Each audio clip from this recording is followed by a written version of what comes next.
पीछे एक साधक ने वृंदावन में कहीं मोबाइल से गलत देखने का अभ्यास बना लिया और उसे त्याग नहीं पा रहा था। अब सत्संग था नहीं, सत्संग हो तो फिर निकल जाएगा। वो उसी में डूब गया और अपने शरीर को पूरा कर दिया, अर्थात आत्महत्या कर ली। एक बार बताया था सत्संग में, वही प्रसंग थोड़ा सा छिड़ा। सब संत भगवान विराजमान। 1000 बार अगर हम गिर जाएं तो भी हमें शरीर छोड़ने की बात नहीं सोचनी। गिरता वही है जो दौड़ता है। जो गिरे पड़े हुए हैं, चल ही नहीं रहे, वो क्या गिरेंगे? साधक को हर गिरने में एक उपदेश मिलता है, हमसे त्रुटि कहां हुई। पर यह बल सत्संग से मिलता है। यदि सत्संग मिले तो 1 मिनट में ऐसे सब। निराश नहीं होना किसी भी साधक को। ध्यान रखना, हमारा बल भगवान है। कोई हम में त्रुटि है, कोई अभिमान है, कीन हो इस कभों अभिमाना, सुख हो वंचा कृपा निधाना। बहुत ये गूढ़ बात है। साधक में कहीं ना कहीं थोड़ा जितेंद्रियता का, साधुता का, दिव्यता का अभिमान हो जाता है। उसका नाश करने के लिए उसको घुटने टेकने पड़ते हैं माया के आगे। तब उसको लगता है नहीं, सर्वलोक महेश्वर भगवान ही मुझे चला रहे हैं, मेरे में कोई सामर्थ्य नहीं है। कभी ऐसी किसी के साथ घटना घट जाए तो आपको प्रायश्चित होगा, क्योंकि भक्त हैं, आपका हृदय जलेगा, दंड मिलेगा, निंदा होगी, अपमान होगा। लेकिन आपको निराश नहीं होना। आपकी परम पदवी को कोई भी बाधा नहीं पहुंचा सकता। ये ध्यान रखना, हमारे शब्द याद रखना। कभी कदम पीछे मत चलाना, आगे ही बढ़ाना। ये संसार नहीं जानता। तभी हम कहते हैं कि संतों के पास बैठकर जो सुना जाता है उनके अनुभव सुने जाते हैं। शास्त्रों में तो सब लिखा ही है, लेकिन जो शास्त्रों में लिखा है उसका उन्होंने साक्षात्कार किया है, फिर अनुभव करके बोल रहे। तो इस बात को समझे।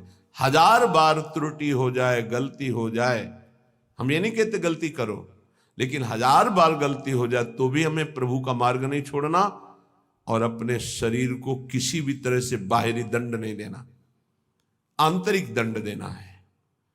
उपवास के द्वारा, कम आहार के द्वारा, परिक्रमा, नाना प्रकार की तपस्या का अनुष्ठान करके भस्म कर दो अपनी वासना को और प्रभु को प्राप्त करो।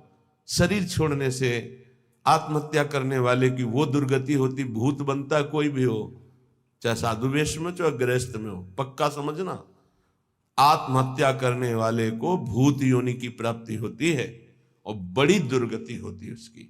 एक बूंद पानी पीने को नहीं मिलता। पानी की प्यास की कीमत वही जानते हैं जिनको प्यास होने पर पानी नहीं मिलता। तुम क्या जानो? एक बूंद पानी उस जीवात्मा को नहीं मिलता जो प्रेत योनि को प्राप्त होता है, तो पागल बना घूमता है। फिर किसी निकृष्ट आचरण वाले के ऊपर सवार होकर तब वो अपनी प्यास बुझाना चाहता है। इसलिए इस मार्ग में चलने वाले पथिक को इतनी हिम्मत होनी चाहिए।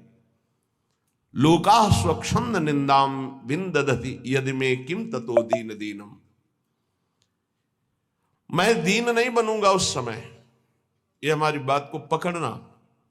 हमारी निंदा हो रही, तिरस्कार हो रहा, अपमान हो रहा है, अगर गलती नहीं हुई तो दीन बनने की तो बिल्कुल आवश्यकता नहीं। अगर गलती हो गई तो भी दीन बनने की आवश्यकता नहीं। क्यों? क्योंकि कुश्ती लड़ने वाला ही हारता है, देखने वाले तो केवल तालियां बजाते हैं। सदैव विजयी नहीं रहता, कभी कभी दांव चूक जाता है, दोबिया पछाड़ में गिरता है। ऐसे ही हमारा युद्ध हो रहा है काम से, क्रोध से, लोभ से, मोह से, मद से, मत्सर से। ये क्या जाने, संसारी क्या जाने। मानो 30 वर्ष लड़ते हुए उसे व्यतीत हो गए, कभी घुटने नहीं टेका, लेकिन अगले मिनट में चूक हो गई और घुटने टेक दिया। अब संसार उसकी पराजय की निंदा करेगा। लेकिन हम उस उपासक को सपोर्ट करते हुए हृदय से कहते हैं, कभी नहीं घुटने टेका, फिर खड़े हो और दौड़ प्रभु की तरफ। देख तो संसार पर विजय प्राप्त कर ही लेगा। नामे भक्ता प्रणश्यति। ये जरूरी नहीं है कि हम अपने शरीर को त्याग दें, क्योंकि ऐसी गलत, ऐसे प्राय जिनको सत्संग नहीं मिलता ऐसा कर देते हैं। निष्ठावान त्रिभुवन पर विजय प्राप्त करता है।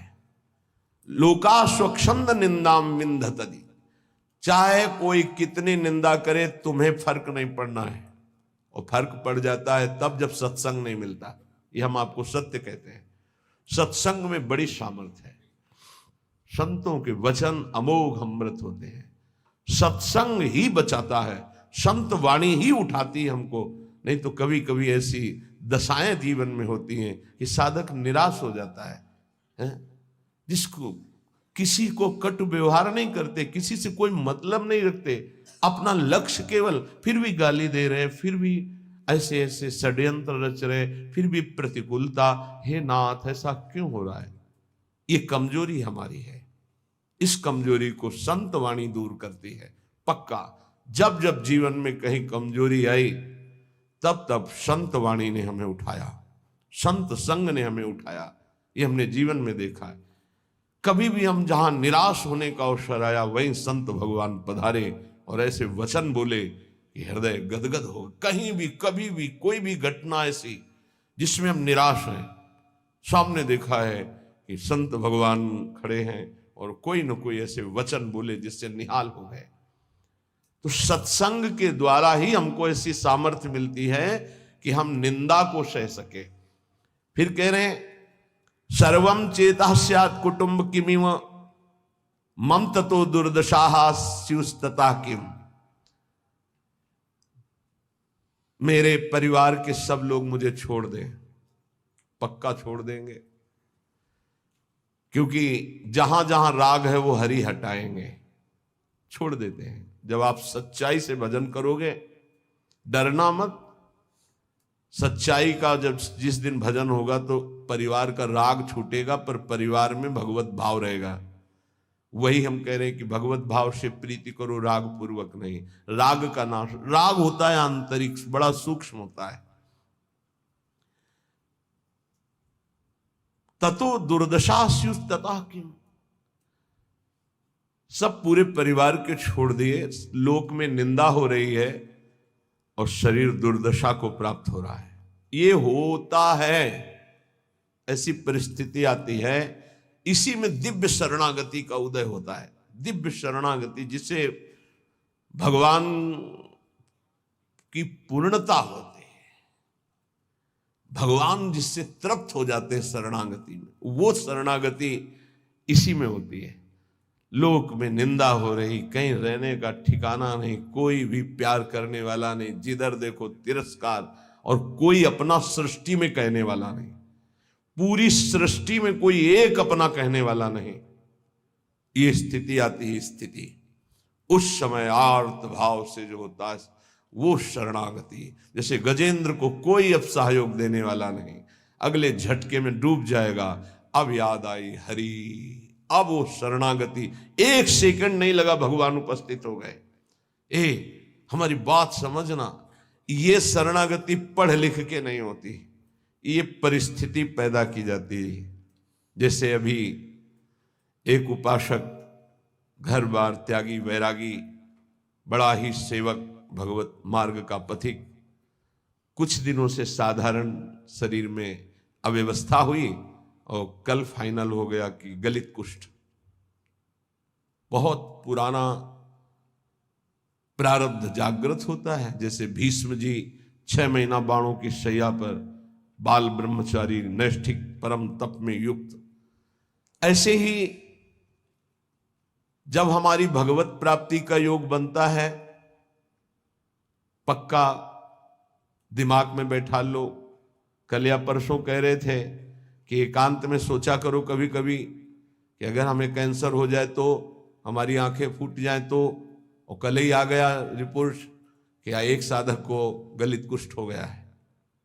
ये हम इसीलिए तैयार करते हैं, जैसे आर्मी के नहीं तैयार करते कि अगर कीचड़ में फंस गए तो कैसे निकलना है, पहाड़ में फंस गए तो कैसे चलना है, कैसे आपको चढ़ना है, कैसे दौड़ना है। ऐसे ही परमार्थ की ट्रेनिंग है। आपकी किडनी फेल हो जाए तो, आपका ऐसा हो जाए तो, आपका कोई न रहे तो, आपको कई दिन भोजन न मिले तो, आपको संसार निंदा करने लगे तो, इनमें सब में परिपक्व करना ये हमारा कर्तव्य है। परिपक्व होना अपने लोगों का कर्तव्य है। अब वो साधक व्यथा तो होगी थी।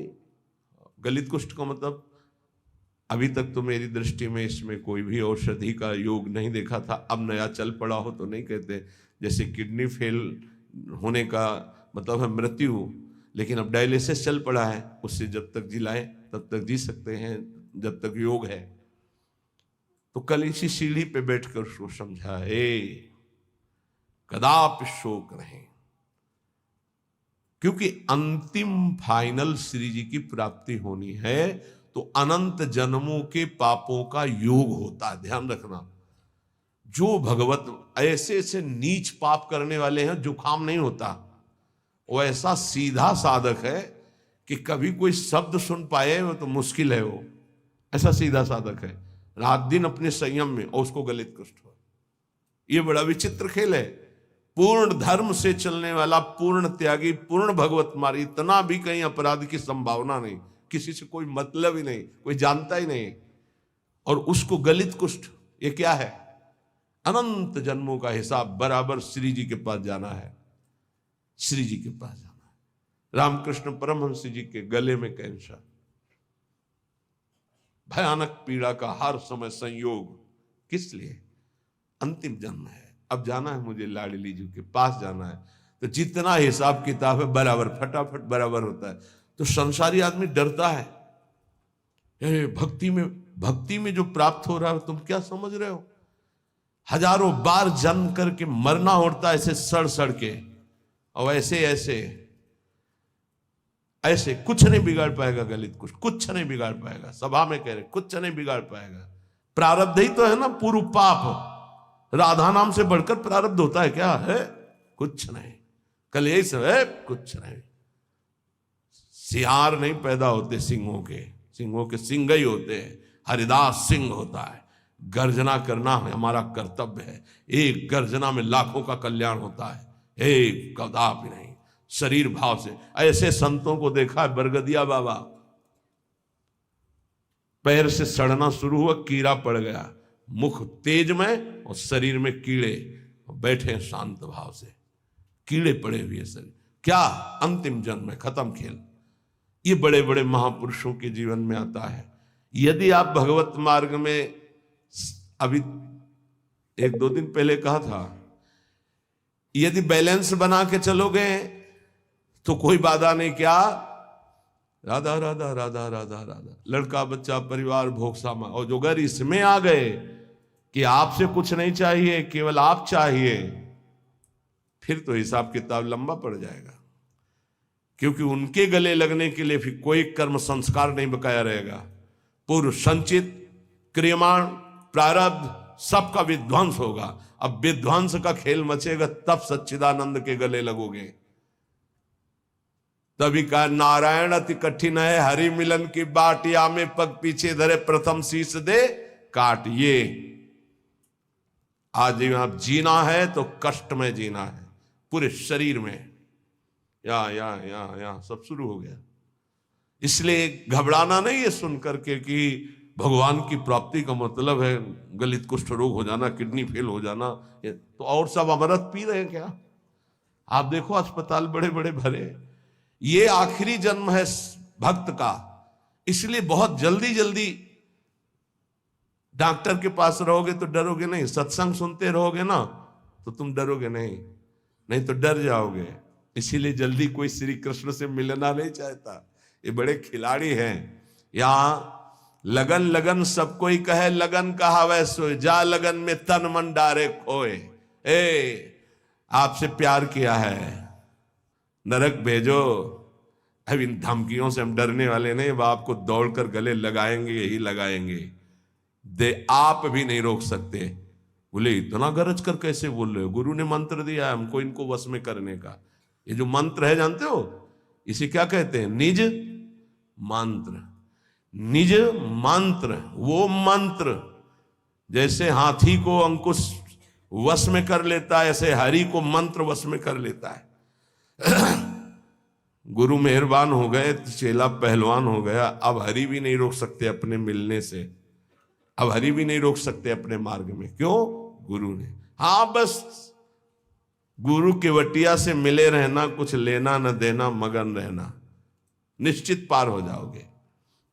सुना था एक राधा कुंड के भगवान संत की चर्चा में कि गलित कुष्ठ आया, कहा 12 वर्ष का।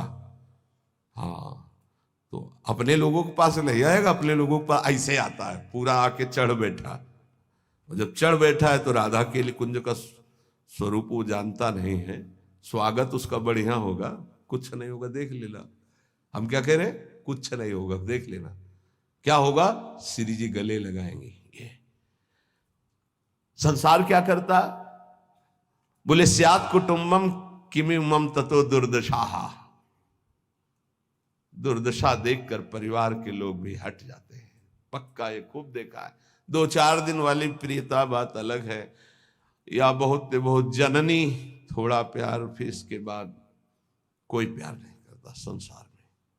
पक्का आप लोगों को भूल भुलैया में फंस रहे हो, इसलिए ऐसा लगता है। नहीं, अपने जीवन में देखा है और पक्की बात है, कोई प्यार नहीं करता। अगर कोई प्यार करता है तो भगवान, अगर कोई प्यार करता है तो भगवान जिससे प्रेरित करते हैं वो, अन्यथा नहीं।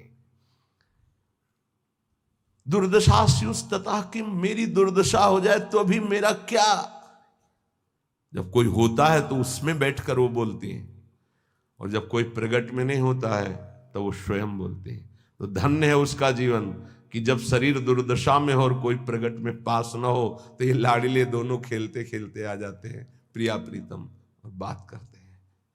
ये कथा नहीं कह रहे, ये व्यथा कह रहे हैं। हृदय की जब व्यथा उत्पन्न होती है तब कथा की रचना होती है, तब उसकी जीवनी की रचना होती है। दुर्दशा मांगो, मांगोगे? कोई हिम्मत है किसी की कि प्रभु मुझे ऐसी दुर्दशा दे दो जिसमें आपके सिवा कोई भी ना हो। और ये संसार, जिस कमरे में आप होगे उस कमरे की खिड़की में भी नहीं झांकेगा कि कहीं ऐसे न कह दे, बुला न ले। पक्का खूब अच्छे से देखा है, खूब अच्छे से देखा है। ये बात बहुत इसलिए रुक रुक के कह रहे हैं कि जीवन में सबके आता है, सब दिन होत न एक समान।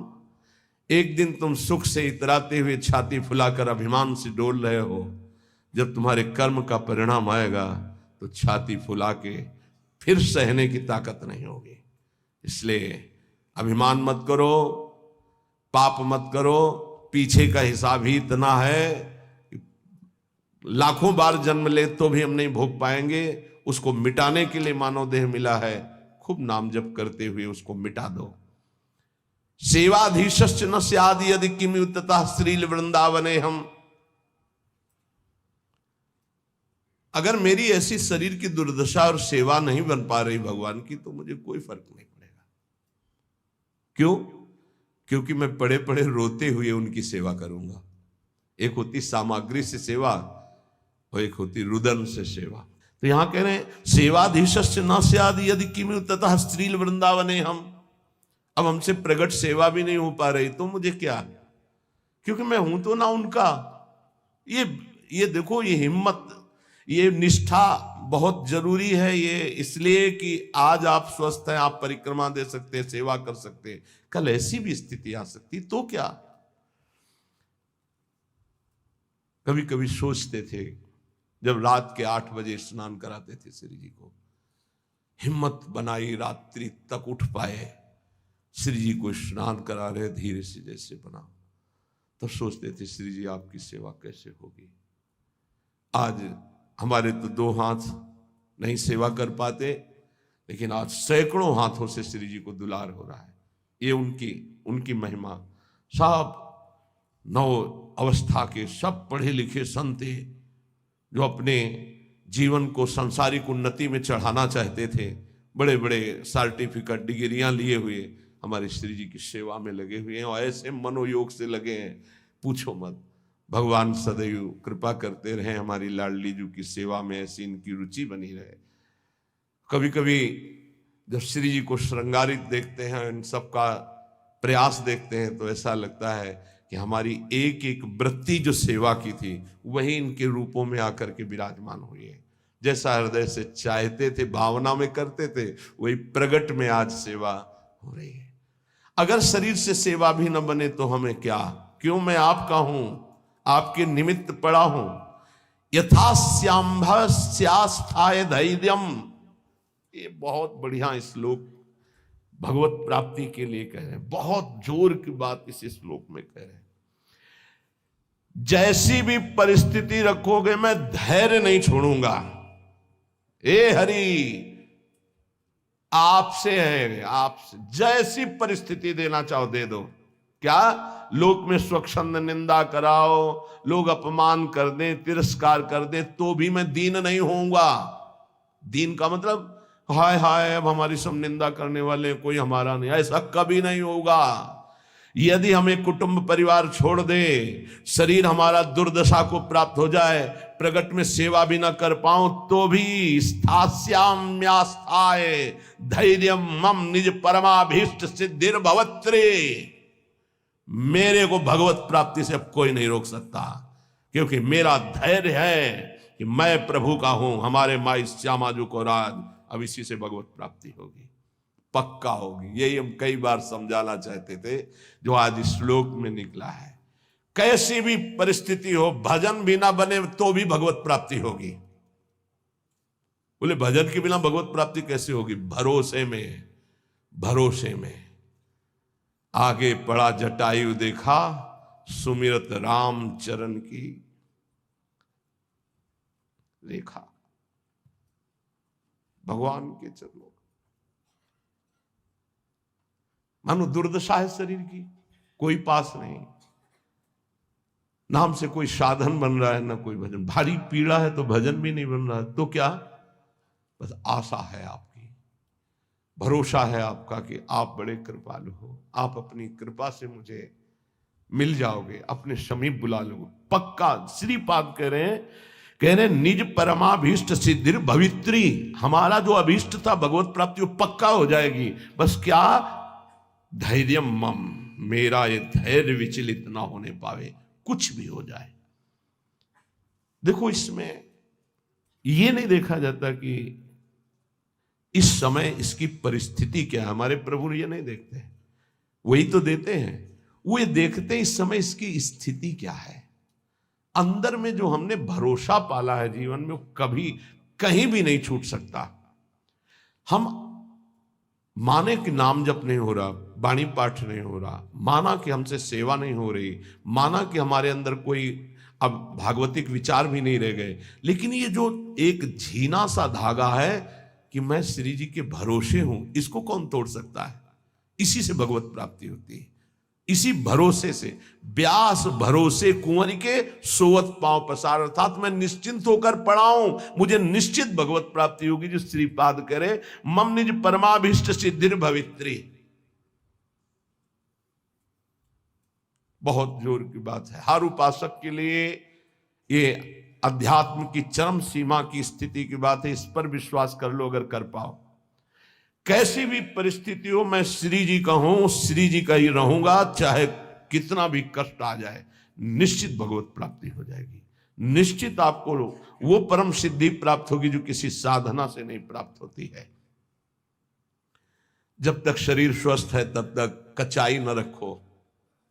कल चर्चा हो रही थी काचे धर्मी की, उसमें जो शेष है उसको श्रवण करो तो कच्चाई दूर हो जाएगी, तो निष्ठा आ जाएगी, सच्चाई धैर्य आ जाएगा। श्री सेवक जी महाराज कह रहे हैं कि जब आपने शरणागति हरिवंश चंद्रजू की ले ली, ध्यान से सुनिएगा, लोगों के मन में कई तरह की शंकाएं रहती हैं, इनका त्याग कर दो।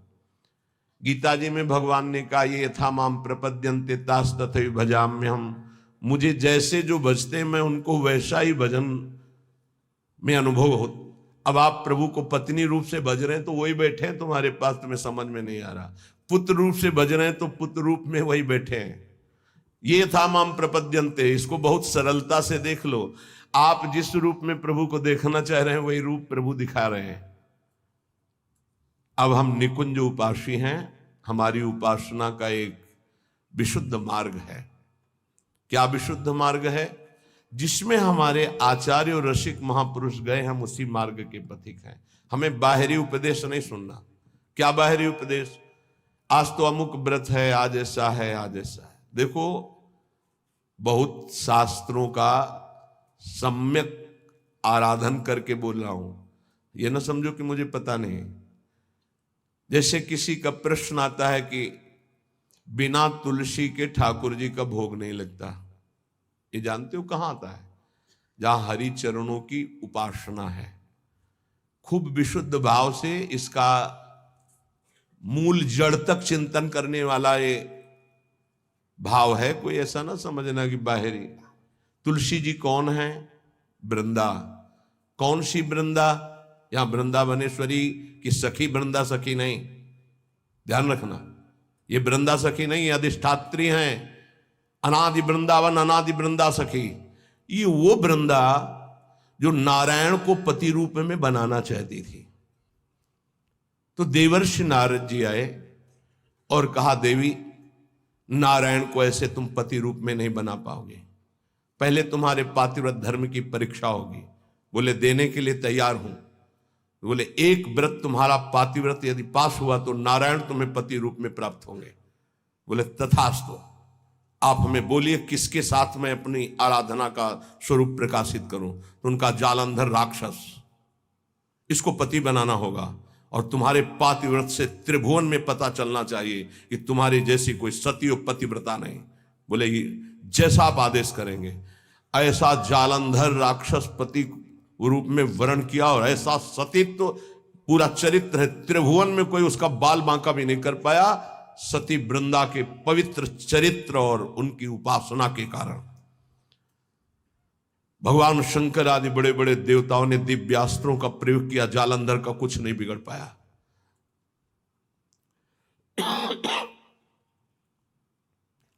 भगवान श्रीहरि से प्रार्थना की।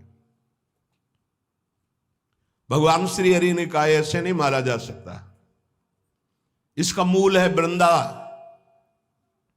अगर उसका सतीत्व भंग हो तो ये मारा जाएगा। तो बोले नाथ, आप ही इसको देख सकते हैं। तो उन्होंने कहा, मुझे ही पति रूप में प्राप्त करने के लिए उसने तपस्या की थी, मैं जा रहा हूं। नारायण रूप से नहीं गए, छल किया। जगत मंगल के लिए उस दैत्य को मारने के लिए भगवान उसका रूप धारण किया, जालंधर का। जब सतीत्व भंग हुआ तो उसे होश आया। उसने कहा, मेरे पति जैसी चेष्टा नहीं, कौन हो तुम? क्योंकि आप में असीम सामर्थ्य, असीम सौंदर्य, असीम सुख मेरे पति नहीं हो सकते, क्योंकि मैं जानती हूं कौन है। जालंधर राक्षस, आप वो नहीं हो। आप कौन है? अपने रूप में भगवान। तो उन्होंने कहा, माना कि आपके लिए ही तप कर रही थी, लेकिन इस समय मेरा पति जालंधर, अब मैं मानती हूं मारा जाएगा, क्योंकि मेरा तप नष्ट हुआ। तो मैं आपको शाप देती हूं, आप पाषाण रूप हो जाएं। तो नारायण शालिग्राम बन गए। तो कहा, मेरे लिए ही तूने तप किया था, नारद जी ने तो तुझे पातिव्रत धर्म की परीक्षा के लिए जालंधर को व्यर्थ में मुझे शाप दिया, इसलिए मैं शाप देता हूं, तुम वृक्ष रूप हो जाओ। वही तुलसी जी का वृक्ष। तो बिन तुलसी हरि एक न मानी, नमो नमो तुलसी महारानी, नमो नमो। शालिग्राम की सेवा तभी पूर्ण मानी जाएगी जब तुलसी जी होंगी। और वही पद्धति वैष्णव जनों ने अपनाई, भोग की। लेकिन हमारे यहां प्रिया और लाल और सब सहचरिया हैं। तो यहां वो वृंदा नहीं है, यहां वृंदावनाधीश्वरी की नित्य सहचरी वृंदा, जो वृंदावन की अधिष्ठात्री देवी, तो वृंदावन अनादि और वो देवी अनादि। तो यहां तुलसी जी का प्रवेश चरणों में है, ना कि भोग में है। चरणों पे तुलसी जी चढ़ाई जाती है। और यहां महारानी की जय बोली जाती है और किसी की जय नहीं बोली जाती कि आज अमुक व्रत की जय, अमुक नहीं। यहां मेरी महारानी श्री राधा रानी, जाके बल में सबसों तोरी लोक वेद कुलकानी। ये वृंदावन है, ये वृंदावनाधीश्वरी प्रेम रंग को प्रदान करने वाली, लाल को अधीन करने वाली महान, जिनकी चरण रज में अनंत शक्ति विराजमान, उन स्वामिनी की शरणागति है।